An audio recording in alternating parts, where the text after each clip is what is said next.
This conference will now be recorded. Good morning. मैं doctor Manoj Chaudhary. आज हम मज्जा धातु की चर्चा करने वाले हैं।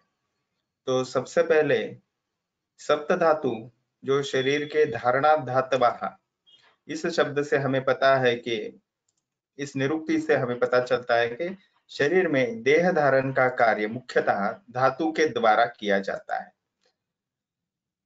रसास्त्रुंग मांस मेधोस्थि मज्ज शुक्राणी धातवाः, इस वाग्भटाचार्य की जो श्लोक है और उसी श्रृंखला में हमने रस धातु की चर्चा की, रक्त धातु, मांस धातु, मेद धातु, अस्थि धातु, यहाँ तक हमने धातुओं की चर्चा की है।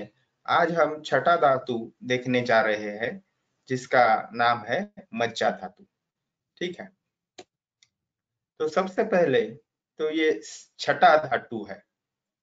जैसे मैंने बताया, रसास्रंग मांस मेधोस्थि मज्ज शुक्राणी धातवाः, तो ये क्रम परिणाम पक्ष से तैयार एक धातु दूसरे से तैयार होते हैं और सबसे आद्य रस धातु है, उसके बाद क्रम श्रृंखला में छठा धातु मज्जा धातु आता है। तो सबसे महत्वपूर्ण बात इसलिए है कि अस्थि धातु से ही मज्जा धातु का मुख्यत्वे पोषण होता है क्रम परिणाम पक्ष से, और वहां उसका जो स्थान है वो सबसे अंदर है। तो इंग्लिश में यहाँ पे सेकंड लाइन आप देखेंगे, it is embedded deep inside the अस्थि, यानी अस्थि में, अस्थि धातु में जो भी गैप्स या कैविटीज रहती है, पोरेसिटी रहती है, उसमें मज्जा धातु रहता है। और मज्जा इस संस्कृत शब्द से हमें यही ज्ञात होता है कि ये सबसे डीप ऐसा टिश्यू है। So and the function is प्रीणनम जीवनम लेपो स्नेहो धारण पूर्णैः गर्भोत्पादश्च धातूनाम श्रेष्ठम कर्म क्रमात् स्मृतम। तो उसमें पूरण, पूरण यानी भरना, जहां भी कैविटीज है, आशय है, उनको भरना। विशेषत्व अस्थि के भीतर जो भी स्पेसेस या अवकाश, आकाश है, उसको पूर्ण करना, यह इसका कार्य है। तो मज्जा धातु से यह हमें पता चलता है कि विशेषत्व ये जो है वो पूरण का कार्य करता है। डेफिनेशन आगे हम देखेंगे। ड्यूरिंग द फॉर्मेशन ऑफ अस्थि धातु, वाता creates spaces in the bones. So if we go in the development details according to Ayurveda, there we understand that the vayu plays important role in the formation of अस्थि धातु। और अस्थि की जो भी अंदर भीतर की कैविटीज रहती है, स्पेस रहती है, आकाश महाभूत रहता है, वो वायु के द्वारा निर्मित है। और आपको तो पता है कि वायु जो है वो रुक्ष गुण धर्म वाला है, तो उसको बैलेंस करने के लिए नेचर ने उसके बैलेंस करने के लिए विशेषतः मज्जा की वहां व्यवस्था की गई है।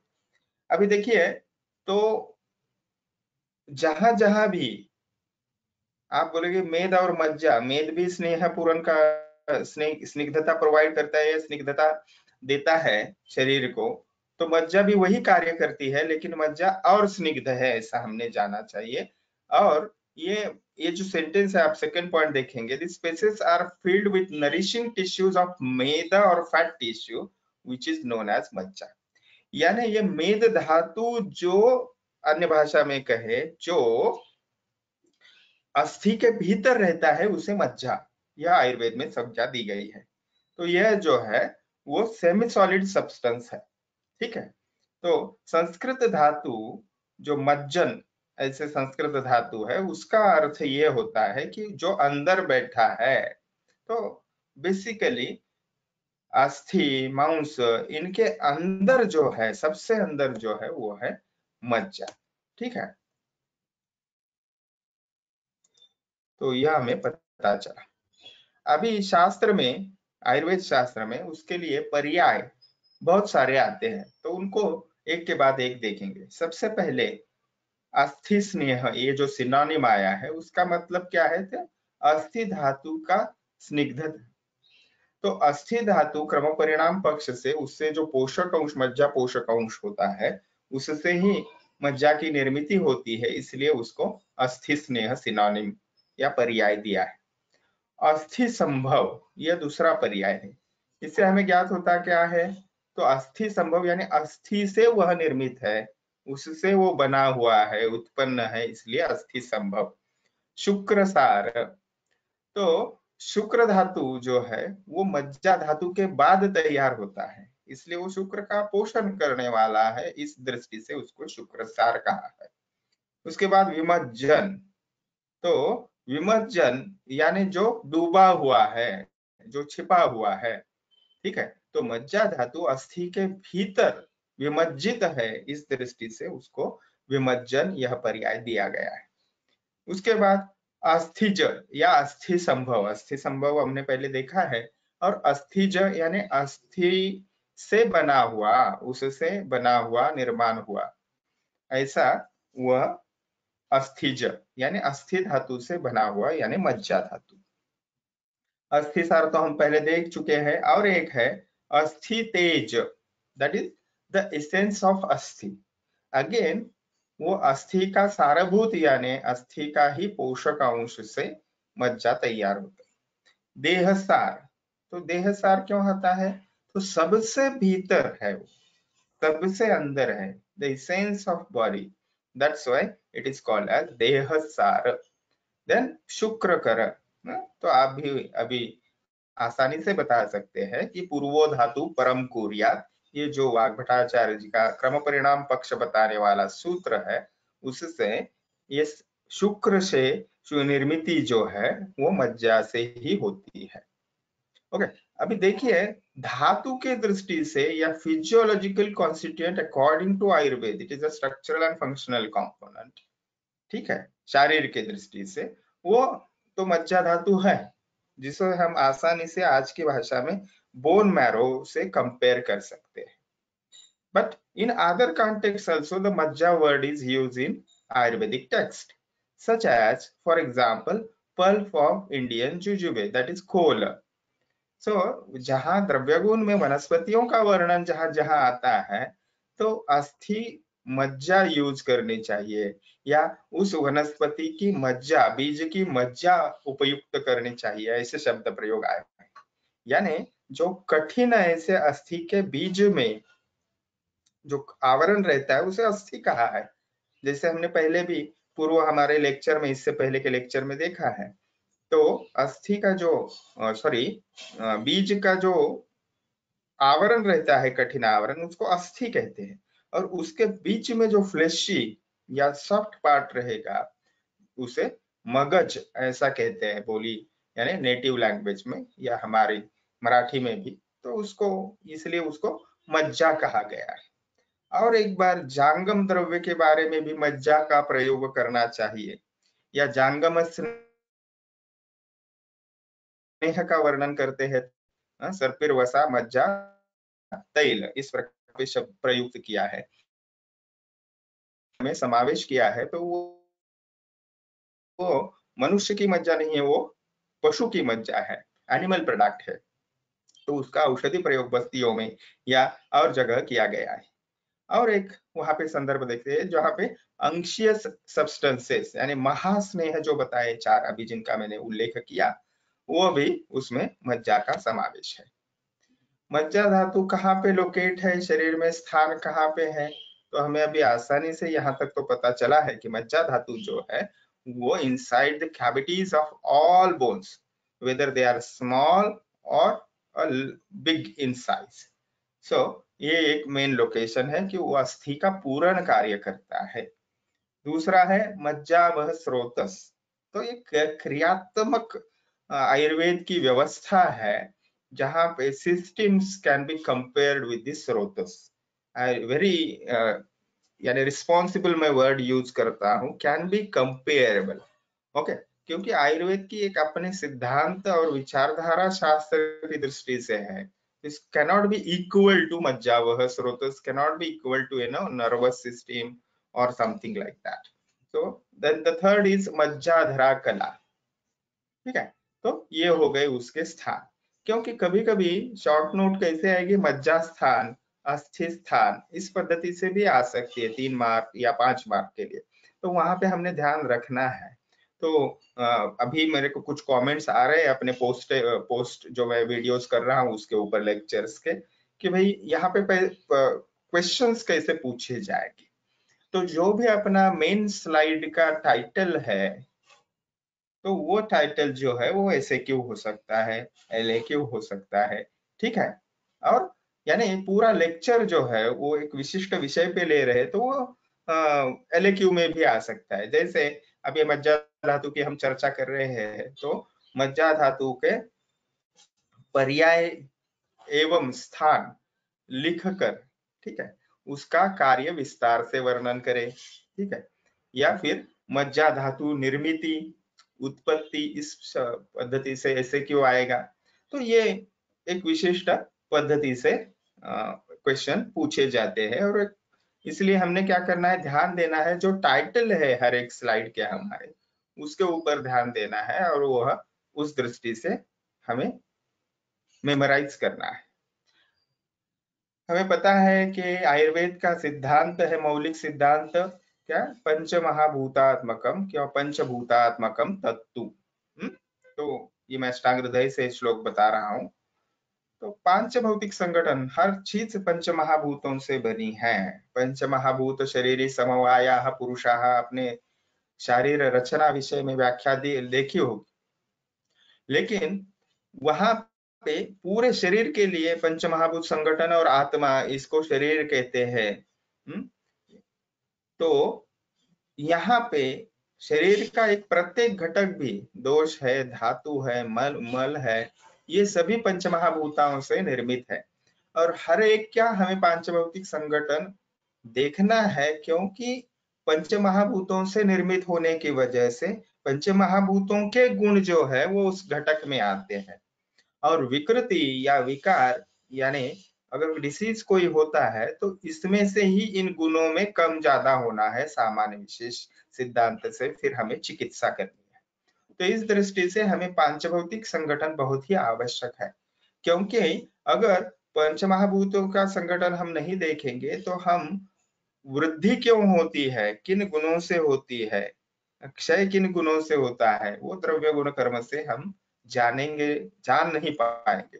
इसलिए अगर हमें आयुर्वेद में लॉजिकली, टेक्निकली क्यों होता है, या इस द्रव्य का, इस चिकित्सा का इस व्याधि में क्यों उपयोग होता है, इस पे अगर हमें जाना है तो हमें द्रव्य गुण कर्म, ये जो पदार्थ विज्ञान में हमने सीखे हुए घटक है उनका विचार आवश्यक है, क्योंकि गुण कर्मों से ही द्रव्य कार्य करता है। चलिए आते हैं हमारे मुख्य टॉपिक पे। तो पांचभौतिक संगठन इस दृष्टि से देखना आवश्यक है। ये ओनली थियोरेटिकल पार्ट नहीं है, इसका अप्लाइड एस्पेक्ट, इसका प्रयोग हमें चिकित्सा में करना है, स्वास्थ्य रक्षण के लिए करना है। तो विशेषत्व से यहाँ पे जल महाभूत प्रधान ऐसा मज्जा धातु का संगठन है, और इसकी वजह से उसमें स्निग्ध और मृदु, ये जो दो गुण हैं जल महाभूत के, वो विशेषत्व से रहते हैं। तो विशेषतः जब फॉर्मेशन ऑफ मज्जा धातु होता है, जो चरक चिकित्सा स्थान ग्रहणी चिकित्सा अध्याय में बताया है, वहां पे जाठराग्नि, धात्वग्नि और भूताग्नि, ऐसे 13 अग्नियों का वर्णन है, प्रत्येक का कार्य है।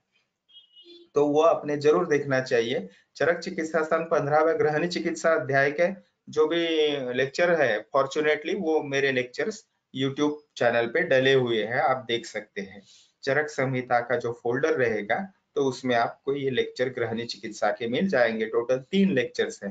तो पहला लेक्चर तो फर्स्ट ईयर स्टूडेंट्स को, पहला जो लेक्चर है वो जरूर उपयुक्त है।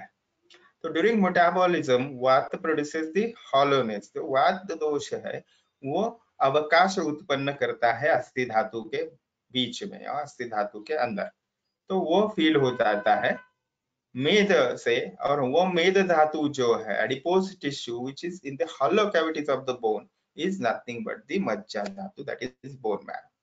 तो हमने स्थान देखे, कौन कौन से स्थान देखे यहाँ पे हमने, कि वो अस्थि के अंदर है, दूसरा मज्जा वह स्रोतस, मज्जा धरा कला, इनको अब हम विस्तार से थोड़ा थोड़ा देखेंगे। चैनल्स, ये यहाँ पे जो शब्द प्रयोग किया है तो वो स्रोतस के लिए किया गया है, क्योंकि वहां पे ट्रांसपोर्टेशन यानी वहन होता है, ट्रांसफॉर्मेशन यानी परिवर्तन भी होता है, परिणमन भी होता है। इसलिए तो धातुओं को हमने धातुओं के दो प्रकार देखे हर धातु के, पोषक धातु और पोषक धातु। ठीक है, तो पोषक धातु ये जो है वो ट्रांसफॉर्मेशन स्टेज है, इसीलिए उसको ट्रांसफॉर्मेशन भी वो करते हैं, इस प्रकार से बताया है। ट्रांसपोर्टेशन वो वहन है। तो मेद धातु जो है वो अस्थि और संधि, ये उसके दो विमान स्थान में, स्रोतो विमान अध्याय में इसके दो मूल स्थान बताए हैं मज्जा व स्रोत से। इसलिए अस्थि और संधि यानी different joints, mainly these are the locations और the site of majja dhatu. तो मज्जा धातु के सिवा और कुछ भी जो है, ये बोन्स और जॉइंट्स के सिवा और कुछ स्ट्रक्चर्स है जिनको मज्जा धातु का साइट या स्थान कहा जा सकता है। उसमें से और एक है मज्जाधरा कला। तो कला जो है एक वैशिष्ट्यपूर्ण सिद्धांत है आयुर्वेदीय शारीर का।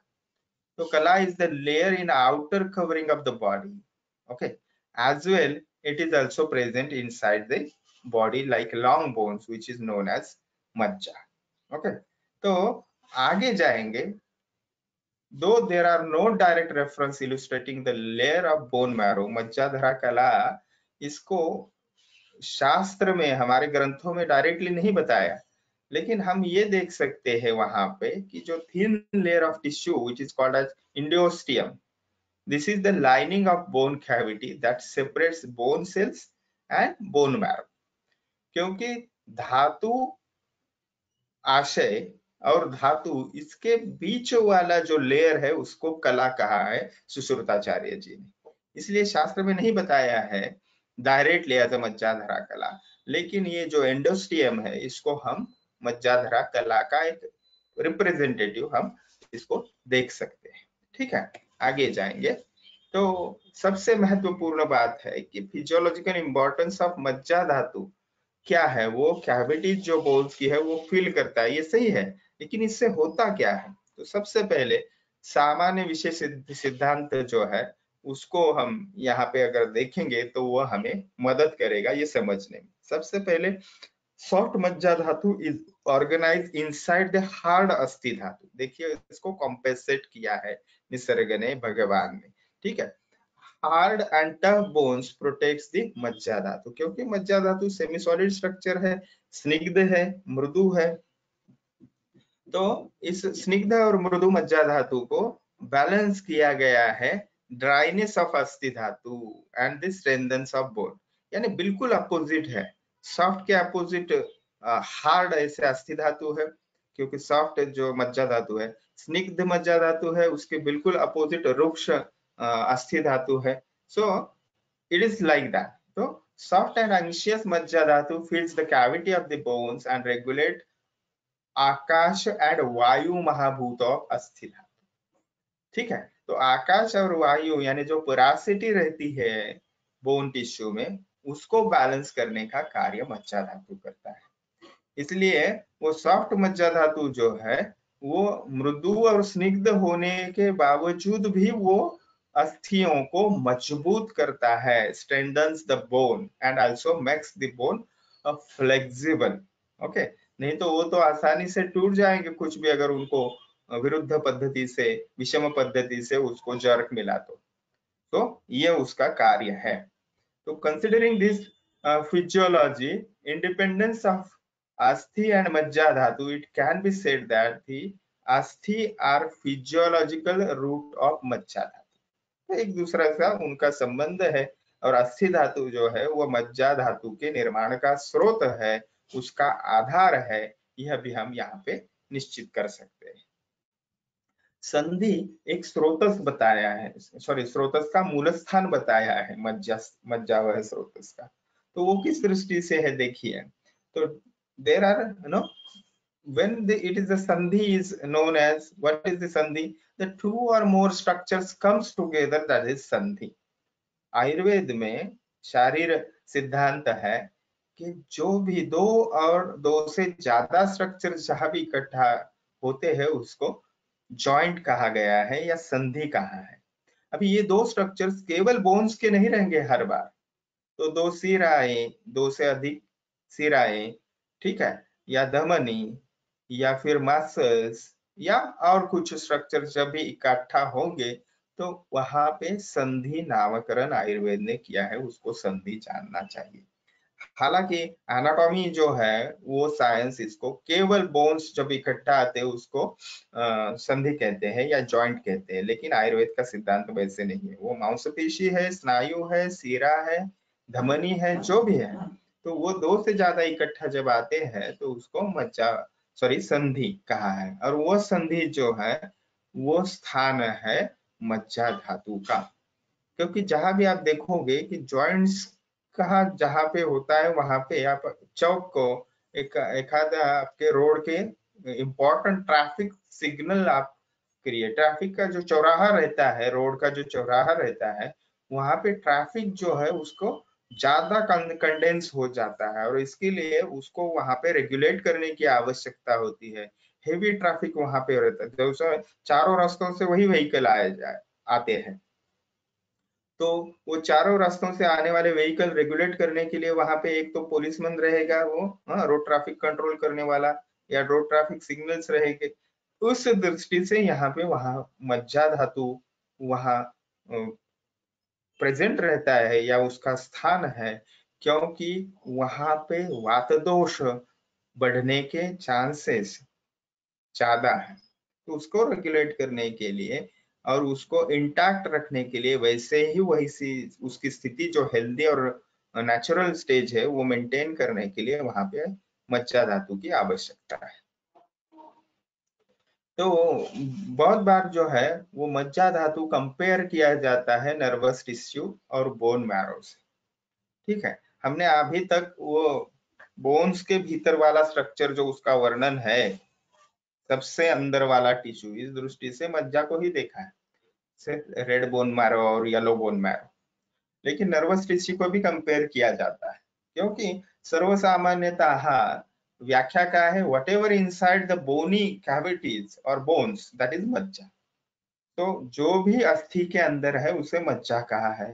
तो इस दृष्टि से अगर देखें तो जो ब्रेन स्ट्रक्चर है या मस्तुलुंग है, स्पाइनल कॉर्ड है, ठीक है, तो ये सभी स्ट्रक्चर्स बोन्स के अंदर होते हैं, इसीलिए उसको भी मज्जा धातु कहा है और वो जो है वो नर्वस टिश्यू का मेन पार्ट है। तो इसलिए मज्जा धातु जो है वो रिप्रेजेंट करता है थ्री स्ट्रक्चर्स को, ठीक है, या मज्जा धातु का स्वरूप इन तीन रचनात्मक दृष्टि से जो भी घटक बताए गए हैं ह्यूमन बॉडी में, उसको हमने जानना चाहिए। जैसे cavity inside the long bones that is called yellow marrow, cranial cavity inside skull bones वो क्या है, cerebral and other brain parts। और वर्टिब्रल कैनाल जो भी अस्थियों से ही बना हुआ है उसको उसके अंदर क्या होता है, स्पाइन। ये जो बोन मैरो है cerebrum with other brain spinal cord, इसको भी मज्जा धातु चिकित्सात्मक दृष्टि से उसके ऊपर देने की आवश्यकता है।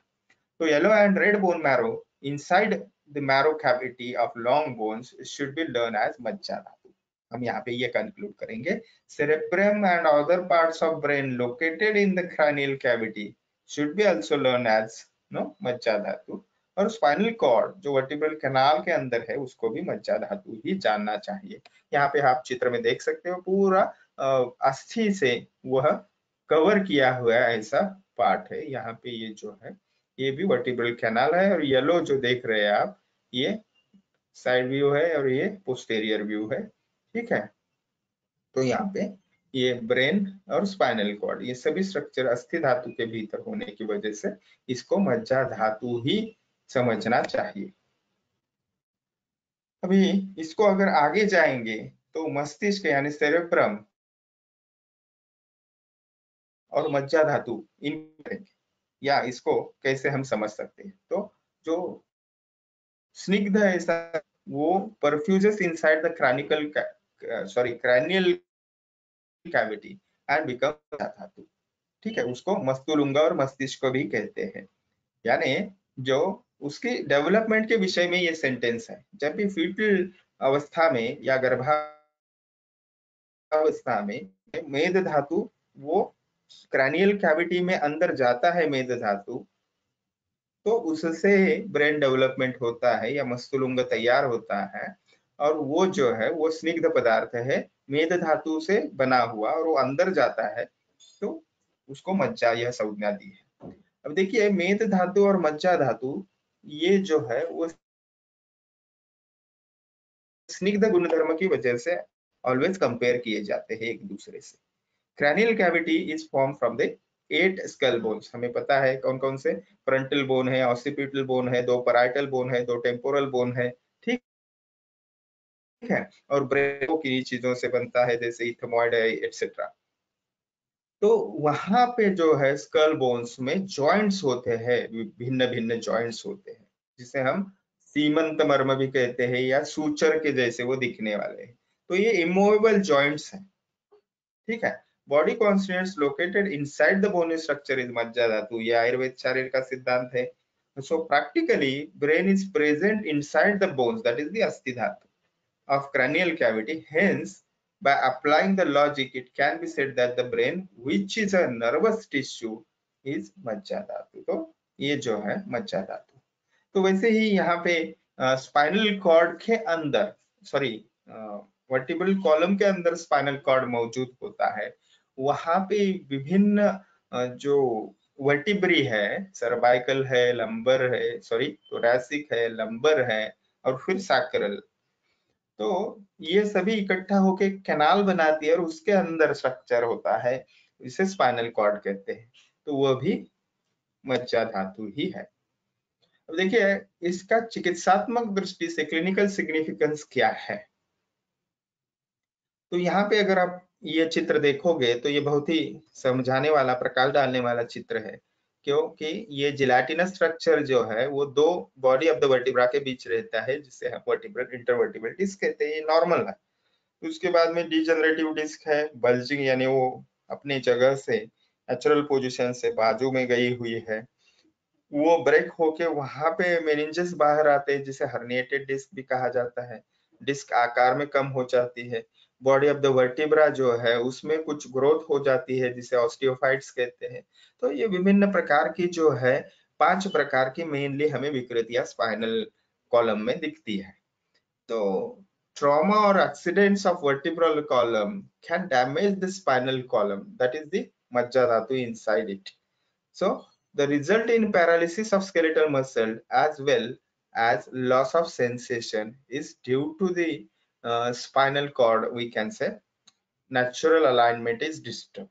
So the degeneration changes in the intervertebral disc, okay, foramina, that is the lateral part of that vertebra, compress the spinal cord nerves and produce the symptoms like numbness, pain, and weakness. We all know that these are the C1 to C7, then T1 to T12, then L1 to L5, and S1 to S5. Okay, so these are the vertebra. And in between these two vertebra or intervertebral discs, the nerve roots are coming out, and the lamina or the foramina compress the spinal cord. This happens in the cervical spondylosis also, lumbar spondylosis also, and the first point which is stated here, that the spinal column is also a main thing in paralysis, that is also the alignment is disturbed. So see, importance of the vertebral column that we have already discussed. Now we know that there are 33 vertebrae mainly, and that the coccyx is included here. That's why it becomes 33. Okay, so 7 cervical vertebra है, 12 thoracic है, 5 lumbar है, 5 sacrum है, जो अभी evolution process में fuse हुए हैं ऐसे कहा है, और 33वां जो है वो है कॉक्सिक्स। तो इस प्रकार से ये, क्योंकि इनका एनाटॉमिकल स्ट्रक्चर अगर अस्थि धातु अगर बाधित होता है, इन शॉर्ट अगर कहें, तो वो प्रभावित करेगा मज्जा धातु के ऊपर। वो किस पद्धति से करेगा? तो जैसे हमने देखा टिंगलिंग सेंसेशन, नमनेस, ये डेवलप होगा, पैरालिसिस डेवलप हो सकता है, ठीक है, ज्यादा सीवियरिटी हुई तो, डिस्टर्ब हुआ तो।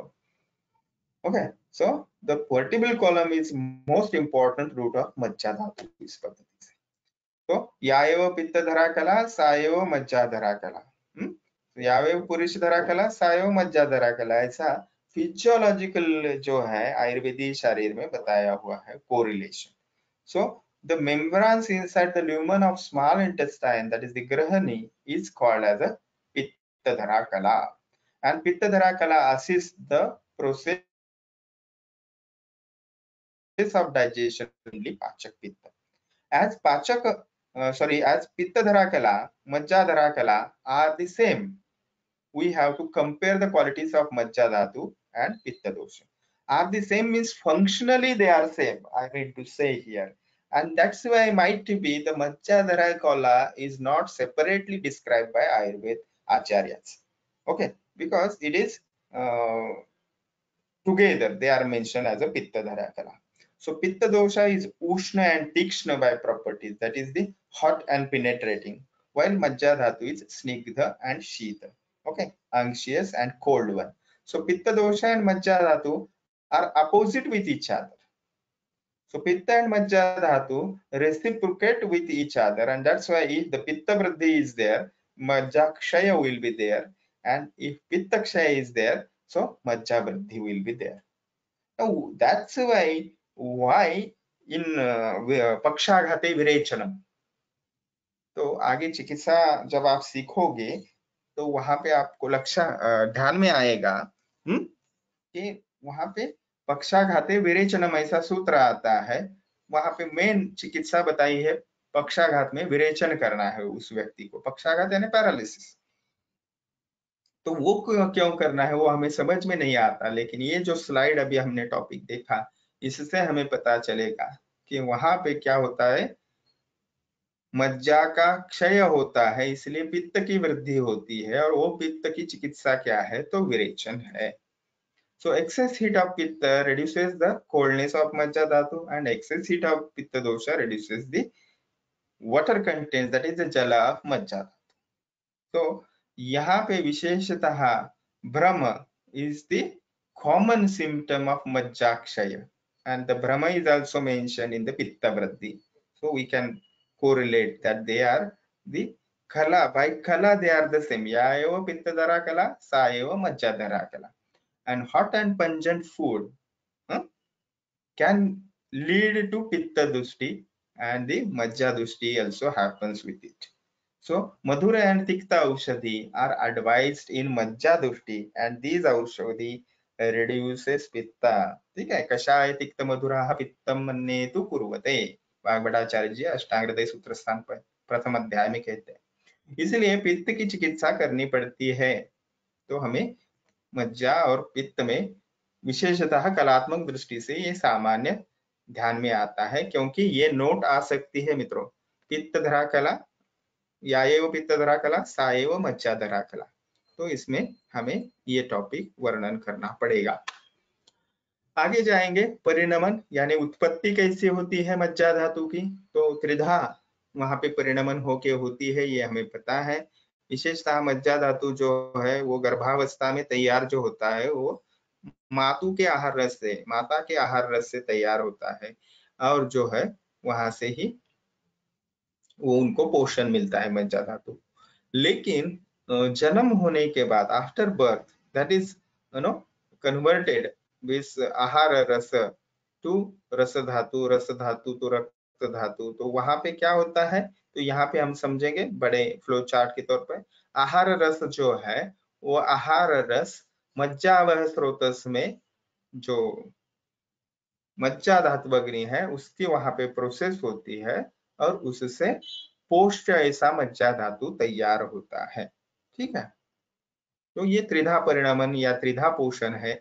सबसे पहले पोषक मज्जा जो तैयार होती है वो मज्जा धात्वग्नि का प्रोसेस जब होगी, कैसे होगी, तो अस्थि वह स्रोतस में जो अस्थि पोषक मज्जा पोषक अंश तैयार होगा, वो मज्जा वह स्रोतस में उसके ऊपर मज्जा धात्वग्नि की क्रिया होगी, पचन होगा, सूक्ष्म पचन, और उससे 3 घटक तैयार हो गए, इसलिए उसको त्रिधा परिणमन कहा जाता है।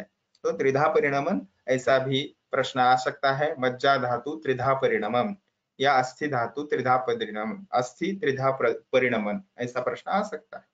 तो मज्जा मल, एक तो पहली बात क्या तैयार होती है उससे, स्थूल मज्जा धातु यानी जो स्थायी पोषक ऐसा मज्जा है वो तैयार होती है, सॉरी पोष्य। उसके बाद में जो है वो मज्जा मल तैयार होता है, और सबसे महत्वपूर्ण मज्जा के उसी पचन में मज्जावह स्रोतस में शुक्र पोषक अंश तैयार होता है। तो यहाँ पे स्थूल मज्जा धातु जो है ना, इसको यहाँ पे करेक्शन करिए आप, पोषक नहीं, ये पोष्य होना चाहिए। जो स्थायी मज्जा धातु है मल है, और शुक्र पोषक अंश जिससे पोषक धातु ये होगा, ठीक है। सो धातु पोषण न्याय जो है विभिन्न, क्षीरदधि न्याय, केदार कुल्य न्याय, खले कपोत न्याय, हमेशा हम चर्चा करते हैं क्रम परिणाम पक्ष की, ठीक है, केदार कुल्य न्याय की या क्षीरदधि न्याय की। लेकिन देखिए कौन सा न्याय कहाँ पे उपयुक्त है, तो एक से नहीं होता पोषण, तीनों से होता है, ये हमने ध्यान में रखने की आवश्यकता है। किसी भी यानी अगर मज्जा धातु पोषक अगर कोई चीज हमने खाई है तो वो खले कपोत न्याय वहां पे यूज होगा, ठीक है। यानी रूटीन षड्रसात्मक आहार अगर हम लेते हैं बैलेंस, तो उसमें फिर क्षीरदधि केदार कुल्य न्याय, ये दोनों न्यायों से हमें धातुओं का पोषण या पुष्टि होगी। तो भी इस परिणमन में समय कितना लगता है, तो मुख्यत्वे परिणमन में जो समय लगेगा वो चरकाचार्य जी की दृष्टि से छठे दिन, ये छठा धातु होने की वजह से छठे दिन जो है इसकी निर्मिति होगी आहार रस से। तो ये क्रम परिणाम पक्ष से है। तो हर एक धातु को 24 घंटे या 1 दिन लगता है, इस दृष्टि से हमें चरकाचार्य जी ने वो छठे दिन तैयार होता है ऐसे कहा है। सुश्रुताचार्य जी जो है उनका मत जो है वो 25वें दिन जो हमें मज्जा धातु तैयार होता है, ऐसा उन्होंने कहा है सूत्र स्थान 14वें अध्याय में। तो ये दोनों आचार्यों का मत हमने लिखने की आवश्यकता है, ठीक है। परिणमन काल के बाद जाएंगे मज्जा धातु के गुणधर्म। तो हमने पहले ही देख चुके हैं, पंचभौतिक संगठन की वजह से स्निग्ध यानी अंशियस और विशेषतः सॉफ्ट यानी मृदु, ये उसके गुणधर्म है। लेकिन उसमें और पिच्छिल और गुरु ये जो गुणधर्म है वो भी होते हैं। कार्य क्या क्या है, तो सबसे पहले स्नेहन कार्य है, शरीर को हर एक पेशी को स्निग्धता प्रदान करना, स्ट्रेंथन और स्ट्रेंथ देना यानी बल प्रदान करना, अस्थि का पूरण करना और शुक्र का पोषण करना। ये सुश्रुताचार्य जी हमें सूत्र स्थान के 15वें अध्याय में कार्य स्पष्ट करते हैं। उसके उपधातु यानी बाय प्रोडक्ट क्या है, जैसे हमने देखा कि क्रम परिणाम पक्ष से मज्जावह स्रोतस में मज्जा धात्वग्नि जो है वो कार्य करेगा सूक्ष्म पचन के लिए, और उससे उपधातुओं की निर्मिति होगी। तो शारंगधराचार्य जी जो है वो केश को मज्जा का उपधातु मानते हैं, ठीक है। हालांकि मज्जा के उपधातु जो है वो हमें चरकाचार्य जी या सुश्रुताचार्य जी नहीं बताते हैं, लेकिन शारंगधराचार्य जी जो लघुत्रयी में से है तो उनका भी मत यहाँ पे हमने कोट किया है। तो जो मल है वो कौन से है, तो विशेषतः मज्जा धातु के परिणमन में, मज्जा धातु के परिणमन में जो मल तैयार होता है वो नेत्र स्नेह है, ऑयली सिक्रेशंस। यहाँ पे तो थोड़ा पुरुलेंट डिस्चार्ज दिखाया है चित्र समझने के लिए, तो नेचुरल जो थोड़ा बहुत आता है वो चिपचिपापन जानना चाहिए, न कि इतना थिक डिस्चार्ज। ओके, सो त्वक स्नेह है, विट स्नेह है।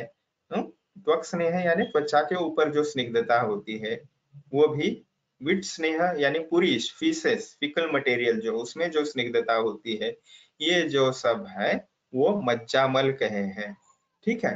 तो इस प्रकार से हमने इसको जानना चाहिए, चरक चिकित्सा स्थान 15वें अध्याय में जो स्पष्टीकरण दिया है।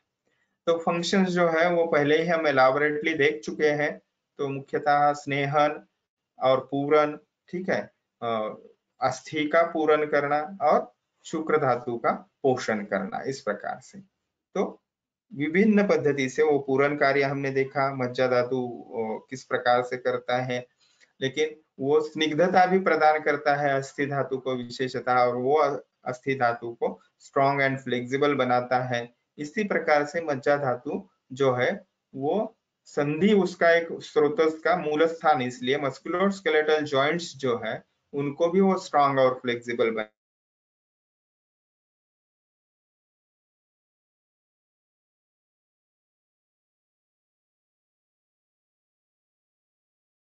भार होते हैं, और इससे जो है मज्जा धातु क्या करते हैं, भार वहन क्षमता यानी कैपेसिटी है, वो शरीर में स्निग्धता वो जो होने की वजह से वो भार वहन यानी शरीर को ज्यादा दृढ़ करता है कार्य क्षमता बढ़ाने की दृष्टि से।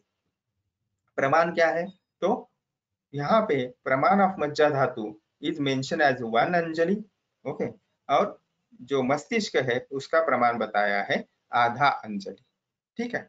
तो ये जो दो रेफरेंस है हमें उपयुक्त ठहरते हैं। और अंजलि क्या है, उस व्यक्ति को खुद की अपने जो दोनों हाथ है उसकी सभी उंगलियां इकट्ठा अगर बाउल जैसा स्ट्रक्चर बनाया जाए जैसे पिक्चर में दिखा है, तो उसमें जो प्रमाण आएगा, वॉल्यूम आएगा, उसको अंजलि कहा है।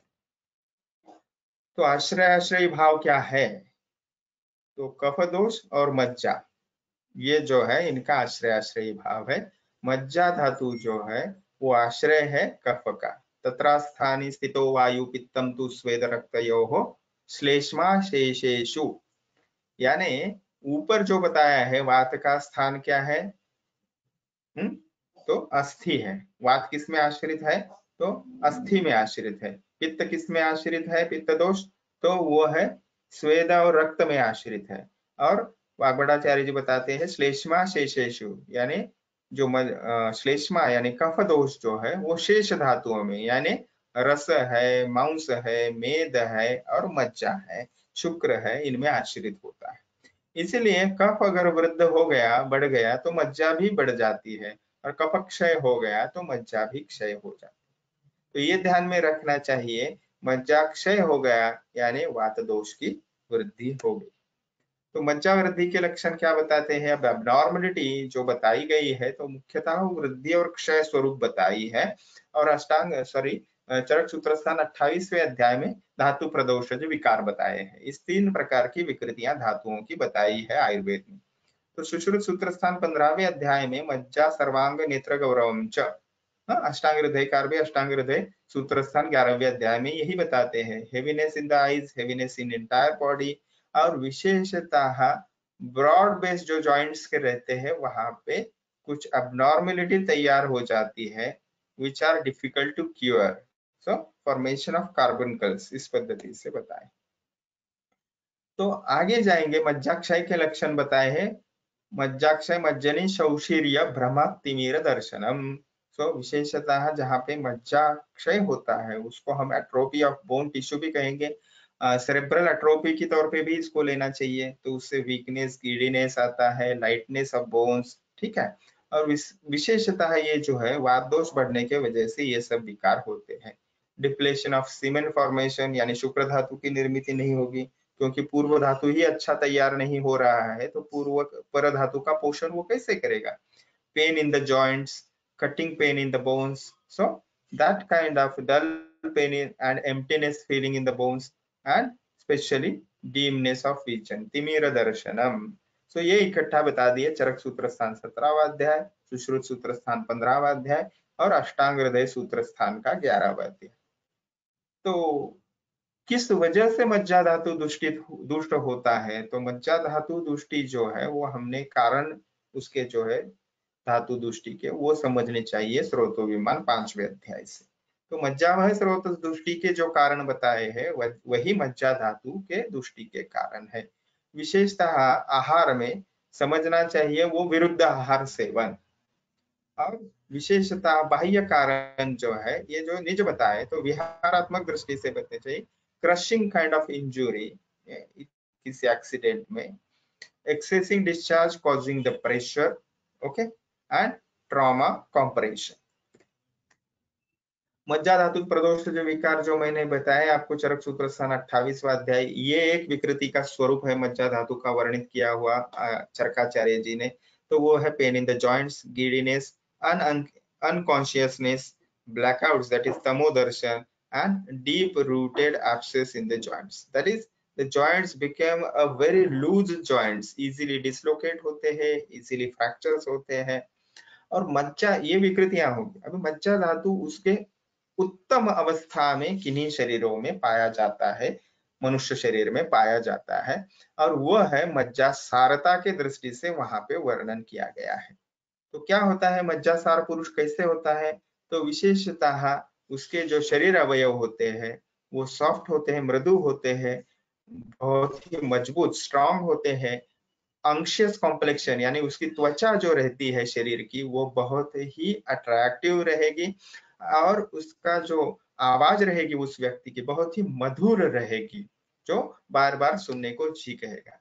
तो हम कह सकते हैं कि जो भी सिंगर्स है वो मज्जासार में से हो सकते हैं, जैसे लता दीदी जी है, मोहम्मद रफी जी है, ठीक है। तो ये उदाहरण के तौर पे मैं आपको बता रहा हूँ। दे हैव प्रोमिनेंट, और वो कैसे रहेंगे? उनका और एक शरीर का स्ट्रक्चर विशेषता बताया है जॉइंट्स, क्योंकि मज्जा व स्रोतस का एक मूल स्थान दूसरा जो है वो संधि है। तो ये संधि जो है वो स्थूल, दीर्घ और गोलाकार यानी गोलाई युक्त रहेंगे, ये मज्जा सारता का लक्षण है। तो यहाँ पे हमने पहले विकृतियां देखेंगी मज्जा धातु की, और फिर अभी उसकी मज्जा के उत्तम लक्षण भी किसी शरीर में होते हैं वो देखे हम। मज्जा धातु के दृष्टि की चिकित्सा कैसे विशेषता करनी चाहिए?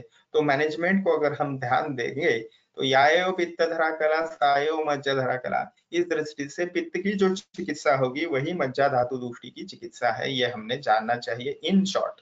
तो विशेषतः मधुर और तिक्त रसों का प्रयोग करना है, ठीक है।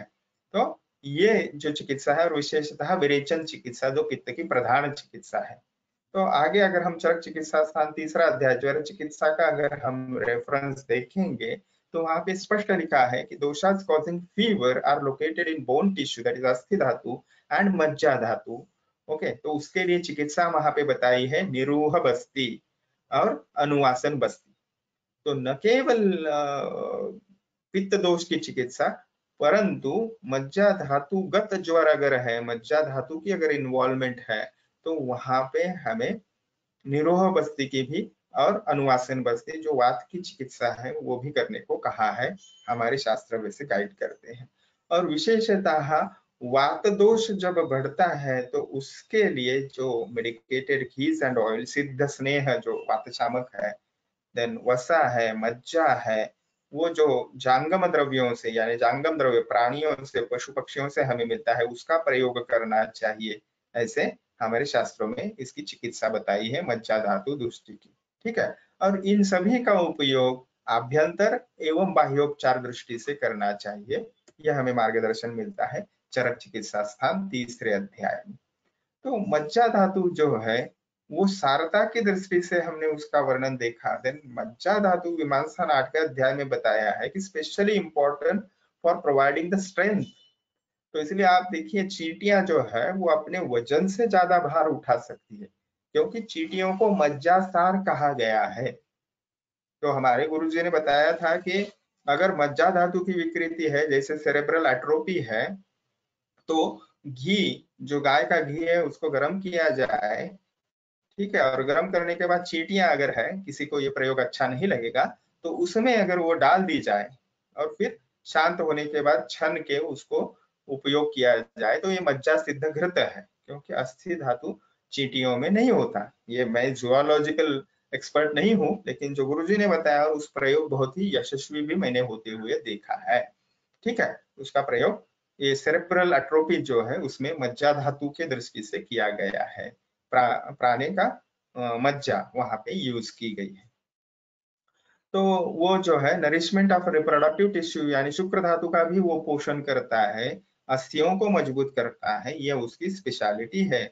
इससे क्या होता है, शरीर का आयु मर्यादा जो है वो बढ़ती है, मजबूती बढ़ती है, उसकी जो ग्रहण करने की लर्निंग कैपेसिटी एबिलिटी है बढ़ती है, और वह व्यक्ति ऐश्वर्यवान होता है।